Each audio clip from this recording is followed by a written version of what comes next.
Is that a new jacket? It is. I'm so glad you noticed. Of course I had to wear. Don't ask about the gender of the jacket. This is a women's but I couldn't find Wait, anything. are we recording? Yes. Okay, this is great. So Dan's wearing a woman's shirt. I think it looks great. A women's jacket. You'd never know unless you were women's looking jacket? specifically at which side the buttons were on. Do you shop at Zara? So yeah, sometimes. Okay. That's what my cream one is from. Oh, interesting. Yeah. Zara. Dan, what? Off to a hot start. Sorry, everybody. It's Dan's 5th year. Let me just grab a paper towel very We quickly. have to restart, Dan. Rookie mistake.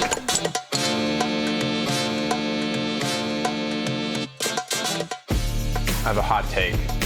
A student needs to be like the focal point. I'm going to get threats from faculty members.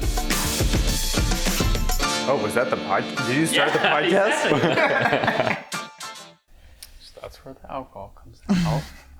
I think sometimes when I twist this, I try to twist it so I don't mix it up with people, but then it throws me off when I feel it, and I think it's like over here and it spills up. Dude, I have this bad habit of like, I drink. You drink out of the side of your mouth a lot. Yeah. Gabby's always like, what are you doing? And I don't know what it is. I always have to drink a little bit. Yeah, particularly with water bottles. I've seen you do that a lot.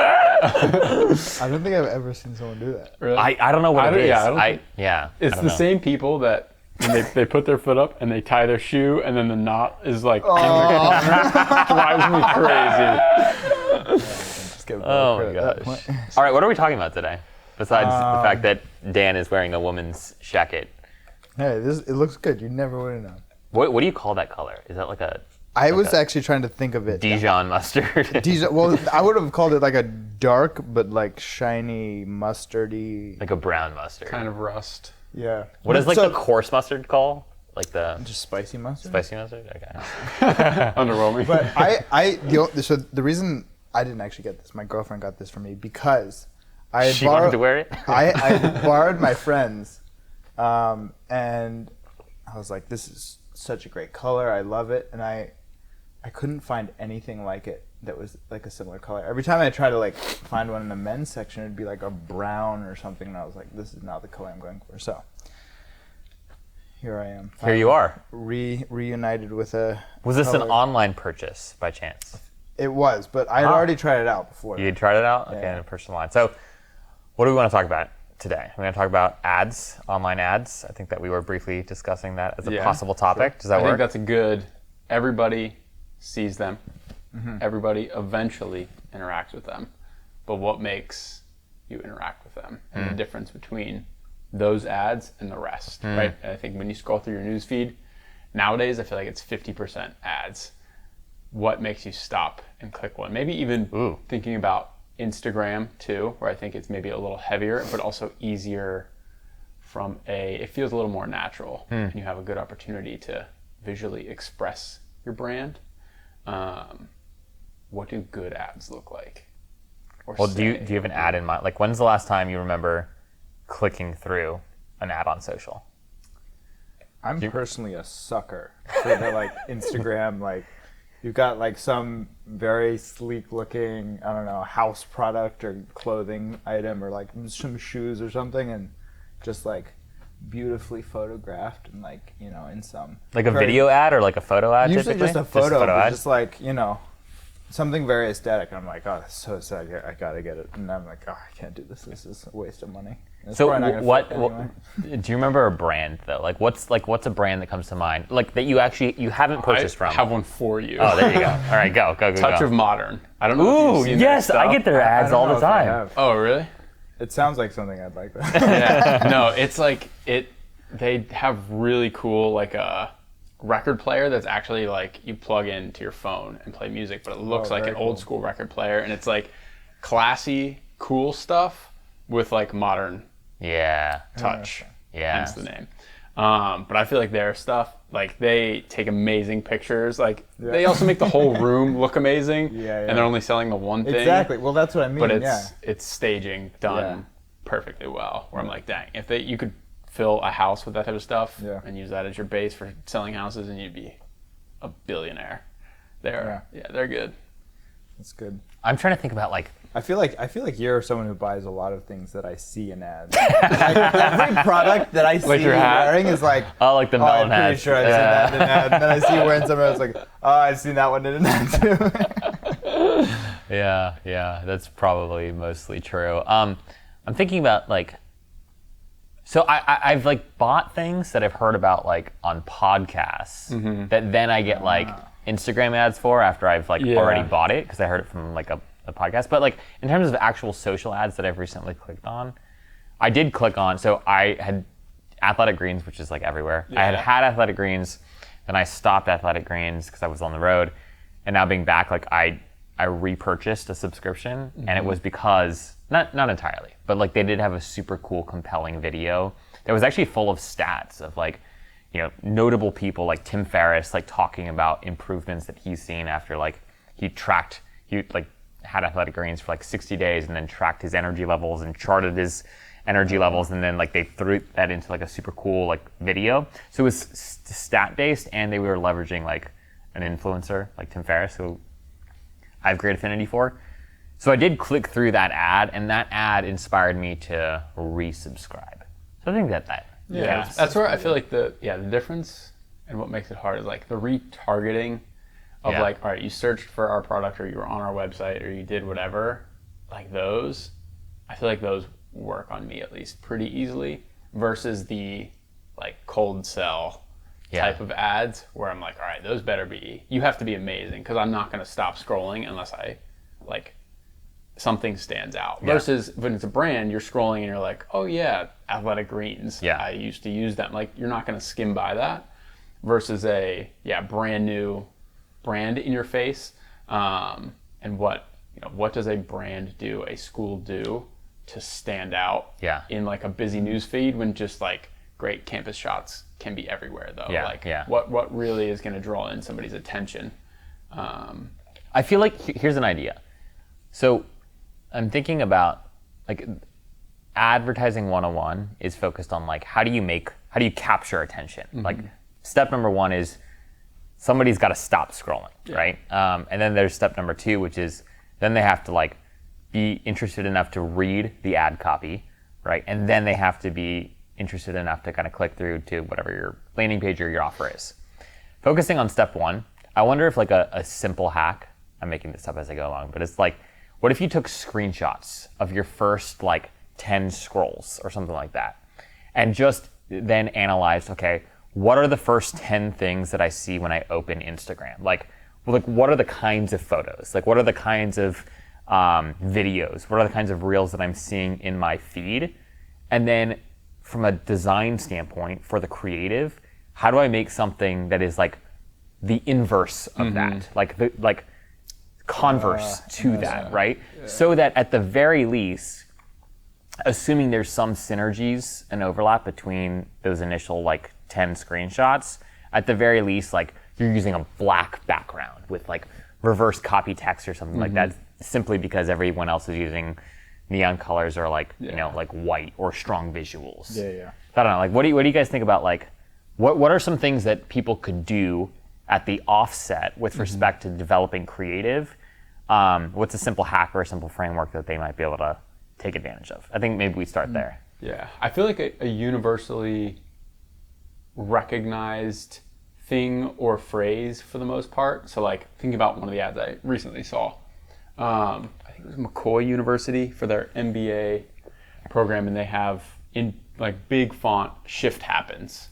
Shit happens, shift happens, right? And it's like one of those things where it's like kind of funny, quirky, but also like vague, where I'm like, all right, now what? And then below that, they talk a little bit more about like what they offer very briefly in like, 16-month, sorry, McCoy, if 16-month is not accurate, 16-month, certification course, whatever it is. Here's roughly like how much time that is going to cost you. And then their actual caption to the post was, basically incentivizing you to claim an app fee waiver if you go through their Instagram ad, which is like, all right, it's kind of everything. And was it like a career shift? Like, was it like, what is shift? It's their like the non-traditional MBA. So they're Okay, trying to got like it, yeah, accelerate the MBA process, get you like in and out as fast as possible while teaching you everything they deem, you need to know. And I think what's cool about that one is it's like, all right, caught your attention, quick, like very short, here's why. Yeah. And then a like incentive call to action at the same time, different than just like the basic like apply now, where it's like, Whereas when they give you the like, all right, we'll waive the app fee thing. Small fee in the grand scheme of things, but it's an incentive-based ad that I think probably performs better than the classic just like, and start your app, the deadline's June 1. And it's like, that's your problem, not mine. Yeah. I can't remember if we talked about this on like a previous episode, but like I was telling you guys, we did a podcast series with our friends over at Zemi, and we interviewed like current high school students, and one of the like the big takeaways from that conversation was they were like, look, like we're the generation that like grew up on Instagram. Mm-hmm. Like we like really aesthetically pleasing things, kind of like what you were saying, and like you're the youngest of us, so like it's like you first and foremost, like even though like I feel like as marketers we a lot of the time talk about like how like design is important, but it's like not the most important thing. I wonder if there's like this shift happening too, just in terms of like user expectation, that like things have to be beautiful. They have to be aesthetically pleasing in order for you to stop. Mm-hmm. Then you have to tackle, okay, how do you make sure that this there's something of value here, there's something compelling here. But if it's not pretty, right, or if it's not doing something to harness your attention initially, it doesn't matter what the content is or what the how compelling the offer is. Yeah. I mean, as somebody that likes aesthetically pleasing things, like thinking about in the context of a college, what do you? I feel like the campus shots they're so overdone that it almost doesn't matter how nice your campus is. So like, what do you take pictures of? And how can you really tell the difference between like a campus shot, like an initial scroll, like how many schools have like buildings that are so recognizable that like in an instant, oh, this is Georgetown University, or like maybe there's like 3 or 4 schools that have these iconic buildings, but that's it. Yeah, I feel like it's not necessarily about like capturing the really big recognizable building or whatnot, but for example, what catches me a lot of times when I'm scrolling about the aesthetic ads that I'm finding, it's usually like you see the big beautiful room and like there's the one little record player or whatever, but that's like the secondary thing that you notice. The first thing is like the really beautiful room. And I feel like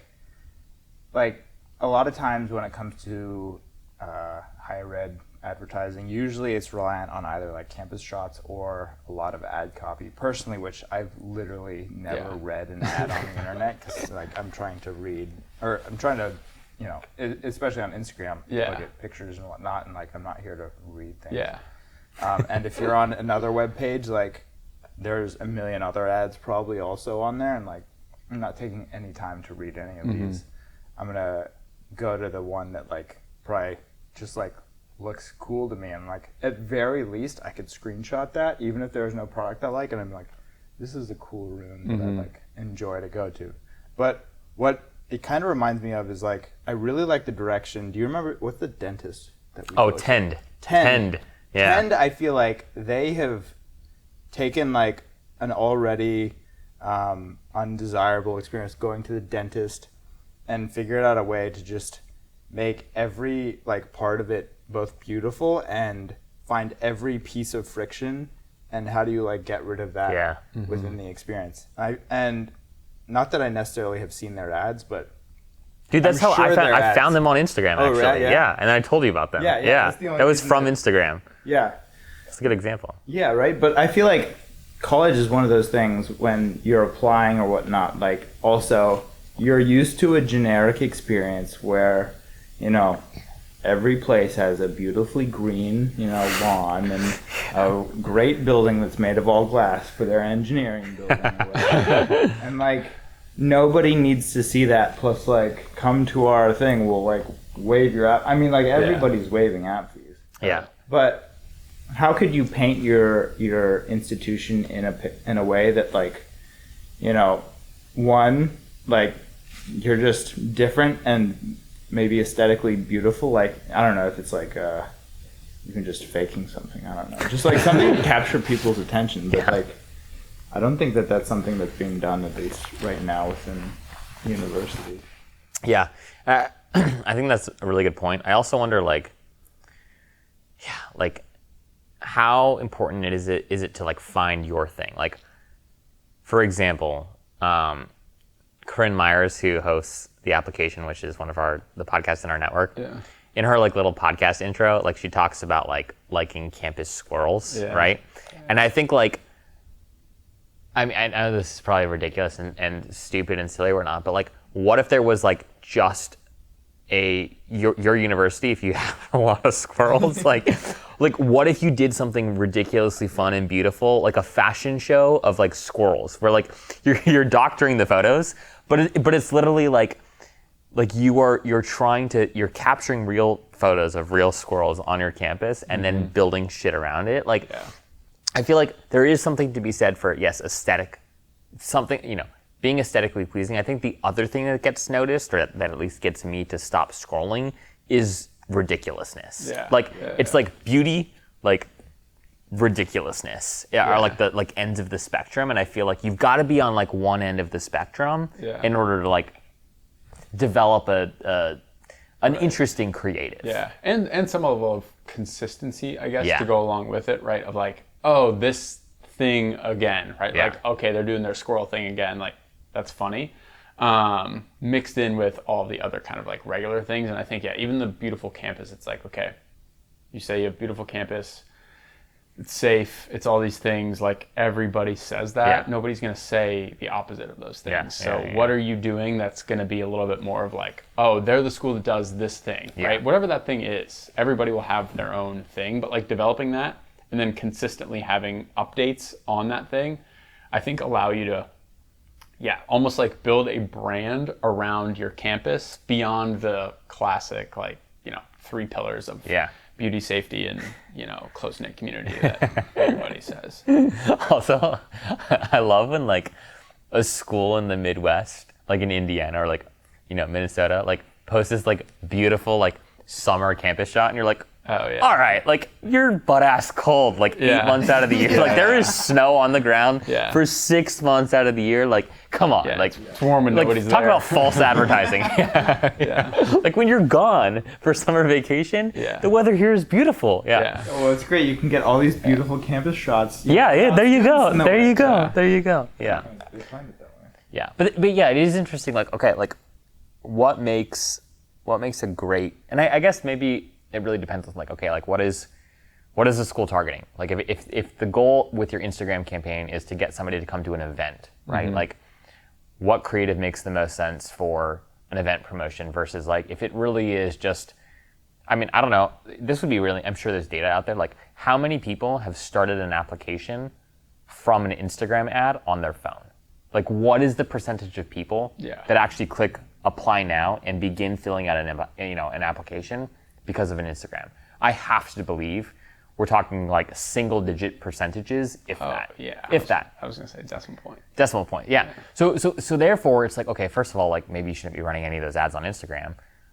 So you know, if you remove that, like, and you think a little bit further, a little bit like back in terms of like a student's journey to enrollment, and you think about an event, what is the kind of creative that would inspire you to like give up a Saturday morning to come to a recruitment event?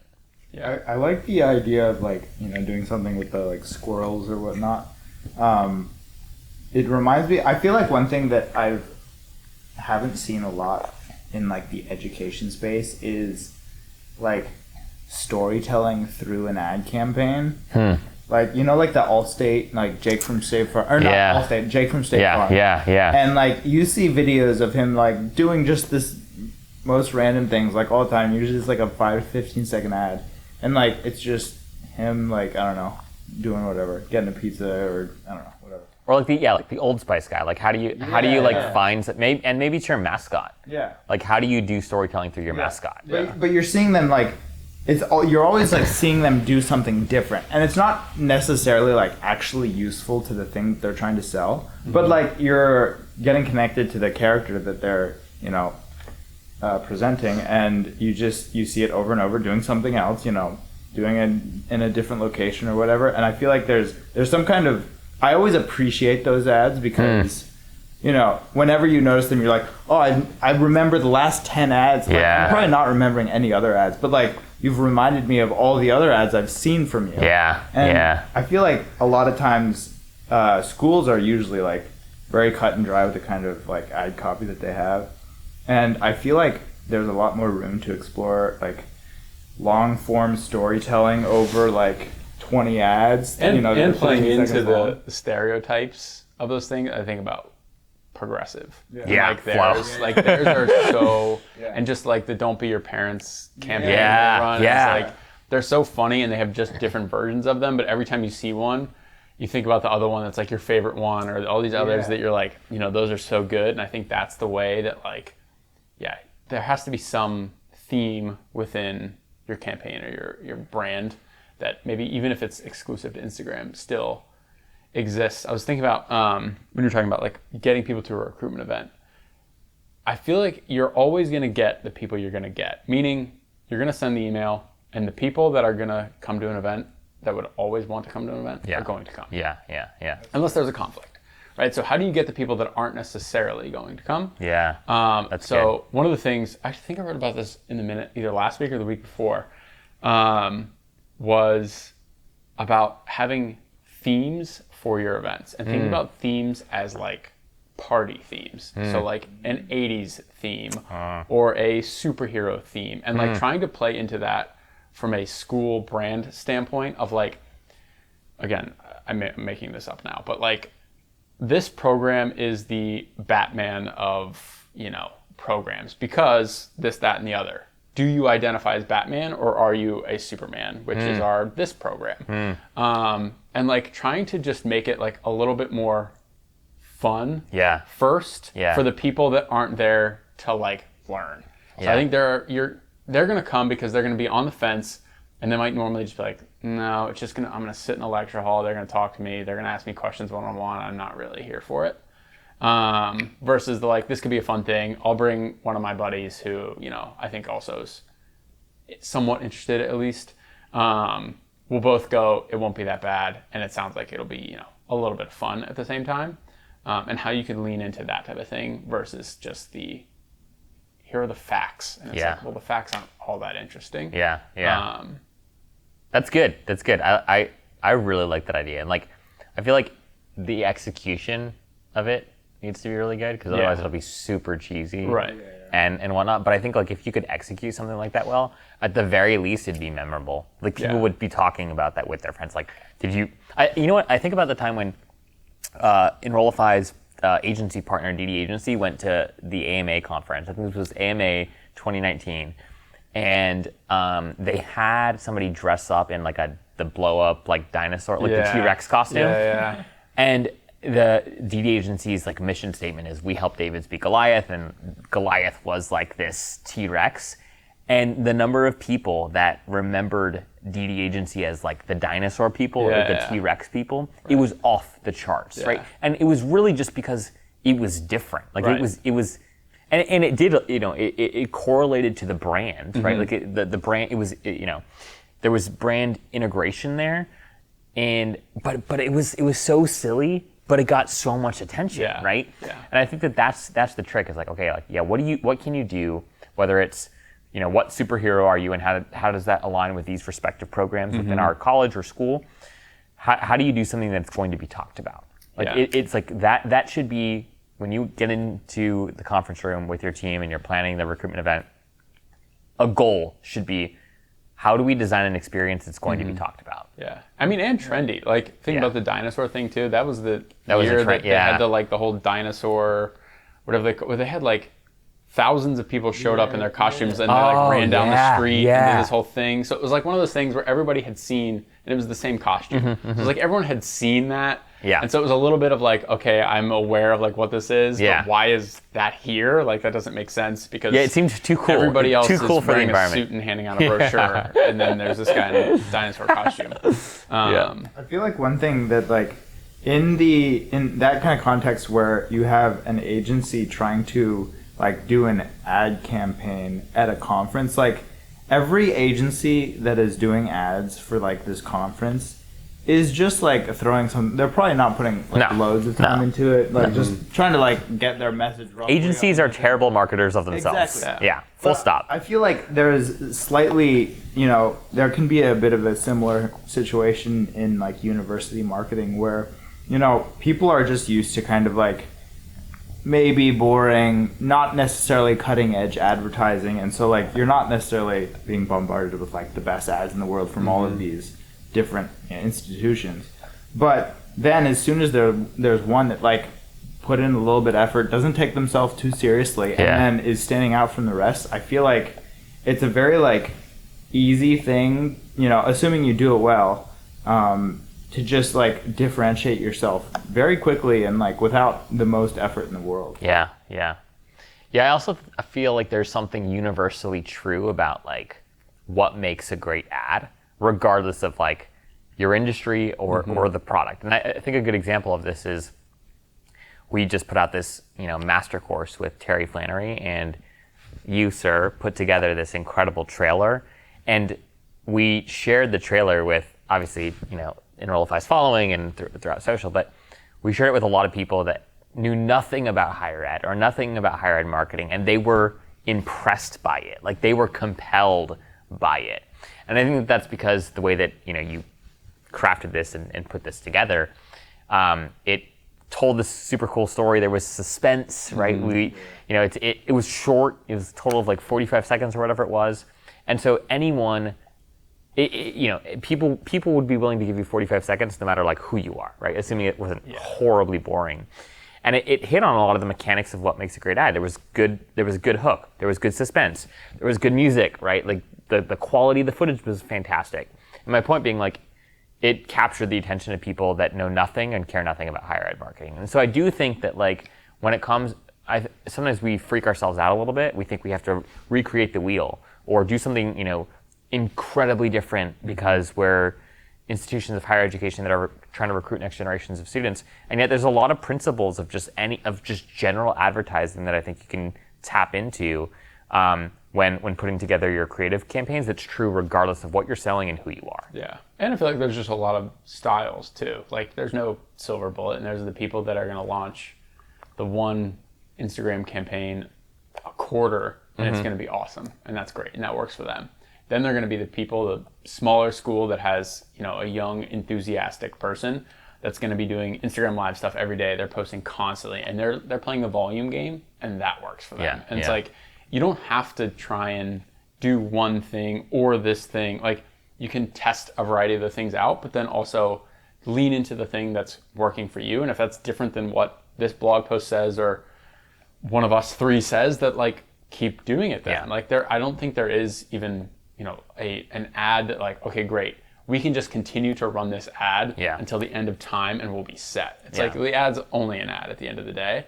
What are you doing to kind of, and I think it goes back to what we were talking about earlier of like building a theme within your ad campaigns, or like having some level of storytelling that's going to like keep people coming back. And even if they didn't see the first 7, but they saw the 8th, it's still like funny and interesting. Yeah. And then they see the other 7 and they're like, oh, that's hilarious. I had no idea those existed. I think, again, going back to Progressive, that's the way they've done it, where you could watch a new Progressive commercial today and you'd be like, those are hilarious. Yeah.